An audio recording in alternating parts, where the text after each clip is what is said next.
Hello guys, আসসালামু আলাইকুম। আজ আমি আপনাদের জন্য নিয়ে আসছি বাচ্চাদের পিছনে ছোট একটা কট বুতাম দিয়ে কিভাবে গলা তৈরি করতে হয়।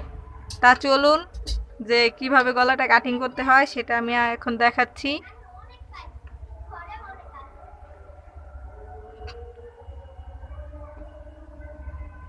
প্রথমে একটা বক্রম নিয়ে নেবেন। বক্রমটা নিয়ে তারপরে বক্রমের উপরে এই যে বডির উপরে গলাটা কাটিং করা আছে, এখন আমি শুধু এটার উপরে এটা রেখে এটার মেজারমেন্ট অনুযায়ী গলাটা কেটে নিব। এই যে দেখেন,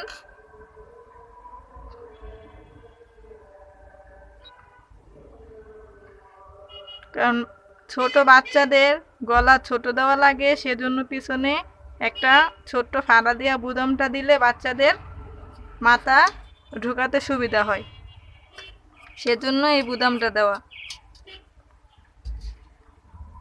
সেজন্য সহজ নিয়মে কিভাবে গলাটা তৈরি করতে হয় সেটা আমি আজ আপনাদের দেখাবো। এই যে আমি মেজারমেন্ট করে নিয়েছি, এখন আমি কেটে ফেলবো।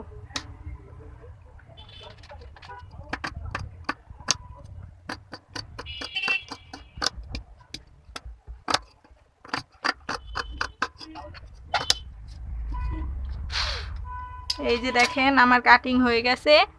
এখন আমি কিভাবে সেলাই করতে হয় সেটা আপনাদের দেখাচ্ছি। এই যে আমি প্রথমে একটা টুকরা কাপড় নিয়ে নিয়েছি, এটার উপরে এই গলাটা রেখে এখন আমি এটা সেলাই করে নিব।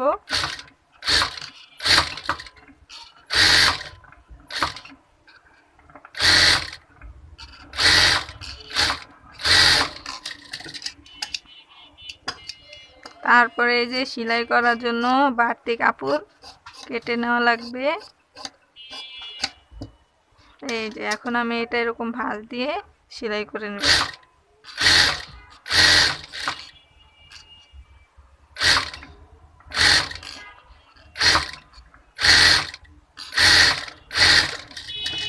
আমার গলা তৈরি করা হয়ে গেছে। এখন আমি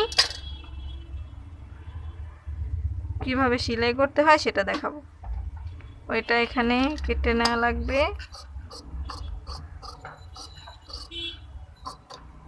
তারপর এখানে একটু ফেরে নিলে এই যে সুবিধা হবে। এই যে এখন আমি বডির উপরে গলাটা রেখে তারপরে এই যে এখানে আপনার মাঝখানে গলার মাঝ বরাবর একটা মিডল করে নেবেন। আমারটা তো আরনে ভাঁজ দেওয়া আছে, আপনাদের বোঝানোর সুবিধাতে আমি এখানে চকটা দাগ দিয়ে নিলাম। এই যে এরকম একটা বসিয়ে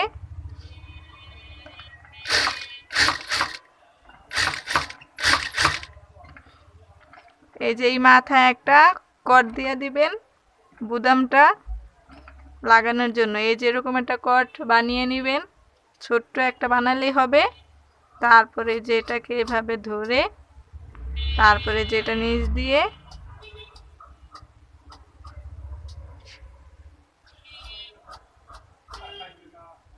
এই তো ব্যাগ স্টিক দিয়া যাতে না ছুটে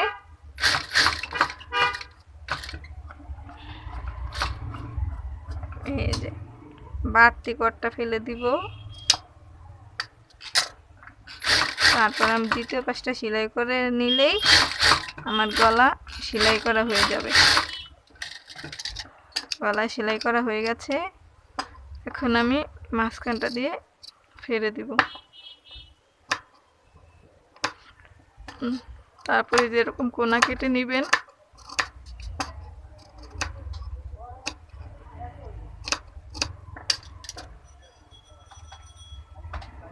এই যে দেখেন আমি কি সুন্দর বাচ্চাদের পিছনের গলাটা তৈরি করে ফেললাম।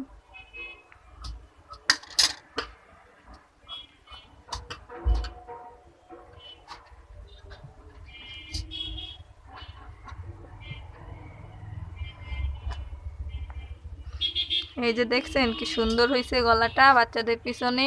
তা আমি আপনাদের আরো সুবিধার্থে কিভাবে এখানে একটা কট বুদাম তৈরি করতে হয় কাপড় দিয়ে সেটা আমি এখন আপনাদের দেখাবো।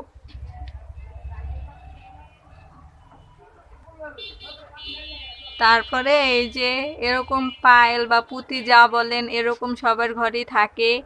এগুলা বড় থাকে ছোট থাকে, যেহেতু এখন এটা বাচ্চাদের গলা সেজন্য এরকম ছোট সাইজের পুঁতিটা নিলেই হবে সুন্দর।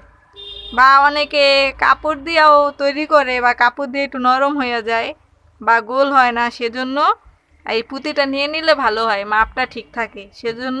তা চলুন দেখুন কিভাবে বুদামটা তৈরি করতে হয়। প্রথমে পুঁতিটা নিয়ে এই যে কাপড়ের নিচে নিয়ে তারপরে এই যে এটাকে এভাবে ধরে সুন্দর করে এরকম একটা প্যাচ দিয়ে নেবেন। এই যে তারপরে সুইয়ের ভিতরে 4 নাল সুতা লাগিয়ে এই যে এইভাবে নিয়ে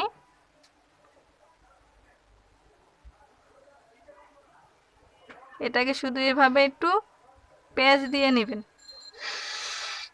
প্যাচ দেওয়া বলতে একটু লম্বালম্বি রাখবেন। লম্বালম্বি রাখলে কটটা বুদামের ভিতরে আটকাবে। এই যে এরকম 1/2 ইঞ্চি পরিমাণ লম্বা রাখবেন। এই যে দেখেন, আমি আপনাদের বোঝানোর সুবিধার্থে এই যে দেখেছেন, এই যে এইভাবে পিছনের কট বুদামটা বেঁধে নেবেন। এটা হচ্ছে কট বুদাম। তা আমার বুদামটা বাঁধা হয়ে গেছে, চলুন এভাবে দেখি কিভাবে এটা সেটিং করতে হয়। এই যে এখানে আমি কটটা লাগিয়েছি, তার পাশেই এখানে এই যে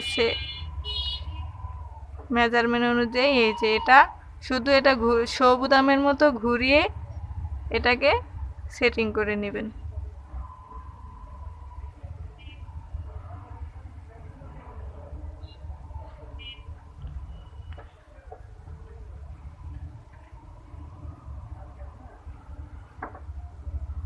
এটা দেখতেও সুন্দর, বাচ্চাদের পড়তেও সুবিধা। তা আশা করি আপনারা বুঝতে পেরেছেন। আমার ভিডিওতে আমি আপনাদের সহজভাবে বোঝানোর চেষ্টা করেছি। আমার ভিডিওটা যদি আপনাদের ভালো লেগে থাকে তাহলে এই ফেসবুক হলে ফলো আর ইউটিউব হলে সাবস্ক্রাইব করে পাশে থাকবেন আমাদের আরও নতুন নতুন ভিডিও পাওয়ার জন্য। এই যে আমাদের বুদামটা সেলাই করা হয়ে গেছে। এই যে আপনাদের ইচ্ছা মতো এখানে গিট দিয়ে নেবেন, যাতে বুদামটা যাতে না ছুটে। এই যে দেখেন খুব সুন্দরভাবে লাগিয়ে নিয়েছি। এখন এটা বুদামটা এভাবে কটের ভিতরে লাগিয়ে নিলে এই যে দেখেন কি সুন্দর একটা গলা তৈরি হয়ে গেছে। তা আশা করি বুঝতে পেরেছেন। আমাদের ভিডিওটা দেখার জন্য আপনাদের অসংখ্য ধন্যবাদ। তাই এরকম আমাদের পাশে থাকবেন, আমাদের লাইক কমেন্ট শেয়ার করবেন। সবাই ভালো থাকবেন। আল্লাহ হাফেজ।